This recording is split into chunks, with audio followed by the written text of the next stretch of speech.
अस्सलाम वालेकुम क्लास। हम लोग हमारा जो कोर्स है वो है इंट्रोडक्शन टू कैलकुलस, जिसकी बुक मैंने आपको बताई थी बेसिक मैथमेटिक्स 2 के नाम से भी है। तो उसके टोटल 6 चैप्टर हैं जो हमने करने हैं, जिसमें से हमने चैप्टर नंबर 3 स्टार्ट किया था। इसमें मैंने आपको कुछ एग्जांपल्स करवाई थी और 3.1 कहा था कि आपने उसके क्वेश्चन कर लेने हैं। मैं कुछ लिमिट के क्वेश्चन आप लोगों के साथ डिस्कस करने लगी हूँ इस लेक्चर में, ताकि अगर आप लोगों को इस एक्सरसाइज में कोई प्रॉब्लम है तो वो भी आपकी क्लियर हो जाएगी कि लिमिट ऐसे है क्या और इसको हमने पुट कैसे करना है। ठीक है, हमारा फर्स्ट क्वेश्चन है, इसमें उसने कहा है लिमिट एक्स अप्रोचेस टू 0 और फंक्शन यहाँ पे ये फंक्शन लिखा हुआ है। ठीक है, लिमिट के आगे जो भी वैल्यू लिखी हुई है ब्रैकेट में वो फंक्शन है। ठीक है, फंक्शन है एक्स का। अब लिमिट एक्स अप्रोचेस टू 0 और आगे फंक्शन है 2x+3। ठीक है, आपने क्या करना है, जो भी लिमिट है यहाँ पे एक्स जिस भी डिजिट को अप्रोच कर रहा है वो हर एक्स की जगह हम पुट कर देते हैं। यहाँ पे लिमिट है एक्स अप्रोचेस टू 0, तो आप देखें इसमें फंक्शन में एक ही जगह पे एक्स था। ठीक है, तो हमने इस एक्स की जगह क्या पुट कर दिया है, 0। तो जब हमने इसको सॉल्व किया तो हमारे पास आंसर क्या आ गया, 3। ठीक है, लिमिट का कोई भी क्वेश्चन हो, आपने क्या करना है, लिमिट लिखी होगी और फंक्शन लिखा होगा उसके आगे। आपने एक्स जिसको अप्रोच कर रहा है फंक्शन में उस जगह पे जहां जहां पे एक्स है वहां वहां एक्स की वैल्यू पुट कर देनी है। That's it. क्वेश्चन नंबर 2 देखें, यहाँ पे x अप्रोच कर रहा है -2 को, तो हमने x की जगह पे क्या पुट कर दिया है, यहाँ पे -2 और उसकी पावर ले ली है क्यूब।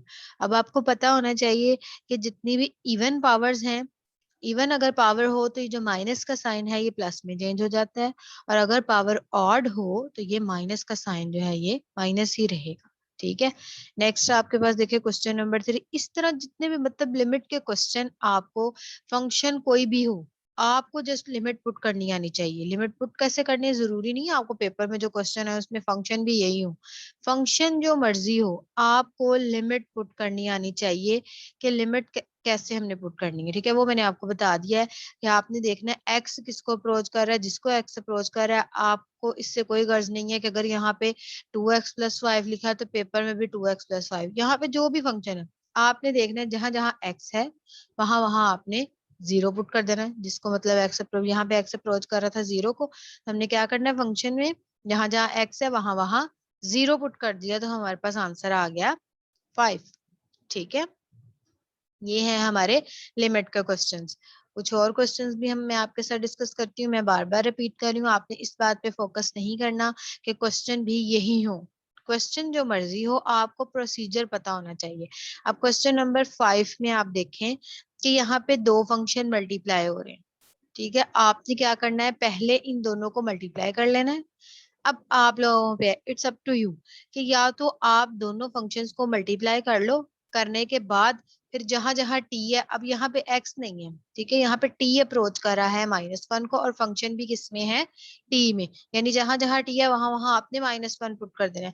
अब ये आपकी मर्जी है, या तो आप इन दोनों को मल्टीप्लाई कर लो पहले, या डायरेक्ट इसी में जहां जहां टी है वहां वहां आप -1 पुट कर लो। ठीक है, अब देखो ये दोनों फंक्शंस पे अलग-अलग लिमिट लग गई, जहां जहां टी था वहां वहां क्या पुट कर दिया है हमने, -1, और इसको जब हमने सॉल्व किया फिर दोनों को आपस में क्या कर लिया हमने, मल्टीप्लाई कर लिया। ऐसे भी आप इसको सॉल्व कर सकते हैं। ठीक है, आप इन दोनों को मल्टीप्लाई करके, ये जो दो फंक्शन आपको गिवन है उन दोनों को आप लोग मल्टीप्लाई करके फिर लिमिट पुट कर लें, या फिर दोनों में सेपरेटली जहां जहां पे टी है वहां वहां पे हमने क्या पुट कर लिया है, -1, वहां वहां पे आप लोग -1 पुट करके तो इसको जस्ट सिंप्लीफाई कर सकते हो। ठीक है, इसी तरह आपके पास अगर डिवीजन में क्वेश्चन आए, मल्टीप्लिकेशन में आए, क्वेश्चन नंबर 6 है, ये भी सेम इसी पैटर्न पे है। आपने क्या किया है, जहां जहां एक्स है वहां वहां हमने लिमिट अप्लाई कर दी है। ठीक है, अगर दो फंक्शन मल्टीप्लाई हो रहे हैं या दो फंक्शन डिवाइड हो रहे हैं तो सेपरेटली दोनों पे लिमिट अप्लाई होगी। ठीक है, नेक्स्ट आ जाए क्वेश्चन नंबर 7। सेम वही प्रोसीजर, 10 जो है डिजिट, इसके साथ कोई टी मल्टीप्लाई नहीं हो रहा, ये 10 तो एज इट इज ऐसे ही रहेगा। ठीक है, ये t-8 है और t-12।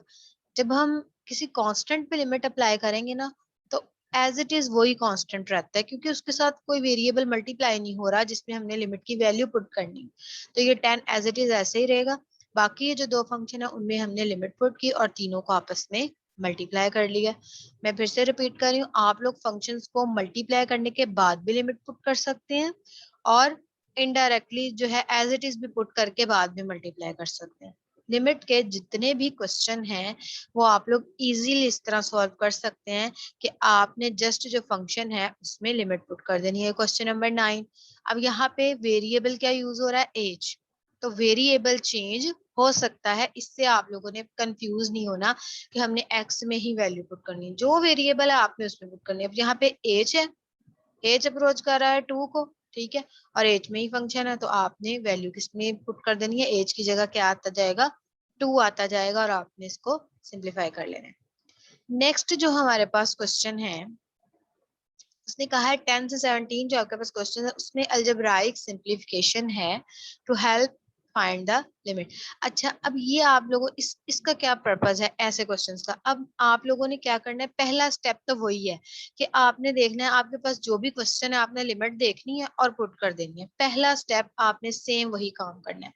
अब आपके पास लिमिट के जब भी क्वेश्चन आने हैं वो कहे कि लिमिट फाइंड करो, तो आपने क्या करना है, लिमिट देखनी है, एक्स है, टी है, एच है, वो किसको अप्रोच कर रहा है, फंक्शन में जहां जहां वो वेरिएबल है वहां वहां पुट कर देना, आपके पास आंसर आ जाएगा। लेकिन अगर आपके पास इस तरह की सिचुएशन बने कि लिमिट पुट करने से ऊपर भी जीरो हो और नीचे भी जीरो, यानी 0/0 फॉर्म बन रही हो, तो फिर हम क्या करेंगे, इसको सिंप्लीफाई करेंगे। ठीक है, इसलिए उसने कहा है ये अलजेब्राइक सिंप्लीफिकेशन है।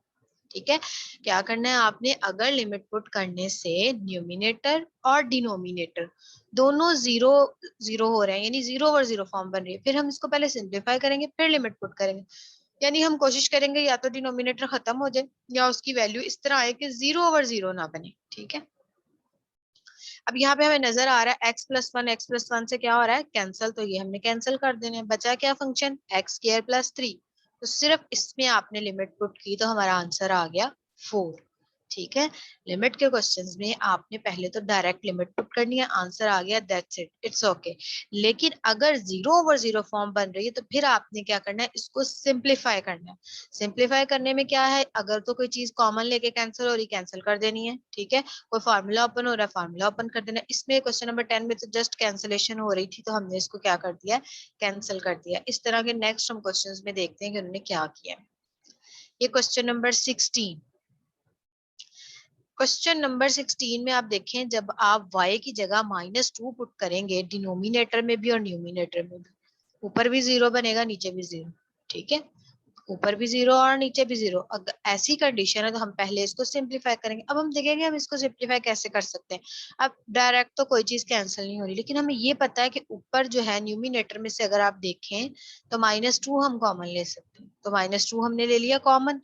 तो देखो -2 कॉमन लेने के बाद ये y+2 इस y+2 से क्या हो गया है, कैंसल। तो लिमिट किस पे अप्लाई हुई है, जस्ट -2 पे, ये एक कांस्टेंट है तो लिमिट अप्लाई होने के बाद भी यही आंसर रहेगा, क्योंकि इसके साथ कोई y था ही नहीं जिसमें हम वैल्यू पुट करते। ठीक है, तो अब 0 नहीं आया, कोई हमारे पास कोई ना कोई आंसर आ गया। ठीक है, इस तरह के क्वेश्चंस आपने इस तरह सॉल्व करने हैं कि अगर तो लिमिट पुट करने से कोई आंसर आ रहा है तो आने देना है, लेकिन अगर 0/0 फॉर्म बन रही है तो आपने पहले उसको सिंप्लीफाई कर लेना है। ये क्वेश्चन नंबर 17 में भी देखें, क्वाड्रेटिक इक्वेशन थी, तो हमने उसको बाय फैक्टराइजेशन सॉल्व किया, फैक्टर बनाए, x+1 से कैंसिल हो गया, बाकी जो बचा उसमें जब हमने लिमिट पुट की तो 0/0 आंसर नहीं आया, आंसर क्या आ गया, -1/3। ठीक है, तो आपने क्या करना है, आपने लिमिट पुट करके चेक करना है, अगर तो आंसर आ रहा है तो ठीक है, लेकिन अगर 0/0 फॉर्म बन रही है फिर आपने क्या करना है, उसको सॉल्व करना है। अब सॉल्व कैसे, वो आपको क्वेश्चन देख के पता चल जाएगा। प्रीवियस क्वेश्चन में हमने देखा कि हम कॉमन ले रहे थे तो कैंसिल हो रहा था, यहाँ पे हमने देखा क्वाड्रेटिक इक्वेशन है क्वेश्चन नंबर 17 में, तो हमने इसके फैक्टर बना लिए, फैक्टर जब बनाए तो x+1 से क्या हो गया, कैंसिल हो गया। ठीक है, नेक्स्ट आ जाए क्वेश्चन नंबर 21 पे। अब इस तरह के क्वेश्चन में लिमिट के कुछ उस तरह के क्वेश्चन आपके साथ डिस्कस करने लगी हूँ जिसमें अंडर रूट आ जाए। अब आपने क्या करना है, लिमिट का कोई भी क्वेश्चन है, पहला काम आपने यही करना है कि लिमिट पुट करके चेक करना है कि हमारे पास 0/0 फॉर्म तो नहीं बन रही। ठीक है, तो ठीक है, अगर तो अंडर रूट वाला क्वेश्चन आ जाता है तो फिर आपने क्या करना है, काम वही करना है कि आपने जब चेक किया x अप्रोचेस टू 1 है ठीक है, तो आपने जब 1 डिनोमिनेटर और न्यूमिनेटर में पुट किया तो आंसर ये क्या बना, 0/0 मतलब आपने इसको भी सिंप्लीफाई करना है। तो आपने जब भी अंडर रूट वाले क्वेश्चन को सिंप्लीफाई करना है, आपने क्या करना है, साइन चेंज, रैशनलाइजेशन जैसे हम करते हैं, साइन चेंज करके डिनोमिनेटर से मल्टीप्लाई और डिवाइड कर देना है। ठीक है, और ये जो है ये चीज यहाँ पे आपने फॉर्मूला ओपन कर देना है। ये आपको नजर आ रहा है a³ माइनस b³ की फॉर्म बन रही है। तो a³ माइनस b³ का फॉर्मूला क्या है, a minus b into a square plus a b plus b का स्क्र। ठीक है, ये आपने क्यूब वाला यहाँ पे ये फार्मूला ओपन किया और इसको जस्ट आपने सिंप्लीफाई कर लिया। ये एक बार प्लस में था एक बार माइनस में, तो ए स्क्र माइनस बी स्क्र वाली कंडीशन बन गई। ठीक है, ए स्क्र माइनस बी स्क्र वाली कंडीशन बन गई। अब उसके बाद आपने क्या करना है, इसको जो सिंप्लीफाई करके तो इसमें आपने लिमिट पुट कर देनी है आफ्टर सिंप्लीफिकेशन। क्वेश्चन नंबर 22 भी सेम इसी पैटर्न पे है कि आपने क्या किया है, ये ए स्क्र माइनस बी स्क्र था, एक बार प्लस में लिखा एक बार माइनस में लिखा। ठीक है, ये एक्स एक्स से कैंसिल हो जाएगा। ठीक है, आपने क्या किया है, ये ए स्क्र माइनस बी स्क्र वाली कंडीशन थी, एक बार प्लस में लिखा एक बार माइनस में लिखा। अब ये देखो, ये plus x minus x cancel, सिर्फ एज बचा। और ये जो है ये क्या हो गया, 2x प्लस एज। अब एज एज से कैंसिल, तो फंक्शन क्या बचा, जस्ट 2x प्लस एज। ठीक है, तो ये हमारे पास जब हमने एज अप्रोचेस टू 0 किया तो हमारे पास आंसर क्या आ गया, 2x। ठीक है, अब ये आपने इधर इस चीज का ध्यान रखना है, यहाँ पे है एज अप्रोचेस टू 0, तो आपने जहां जहां एज है वहां वहां 0 पुट करना है, एक्स को कुछ नहीं करना।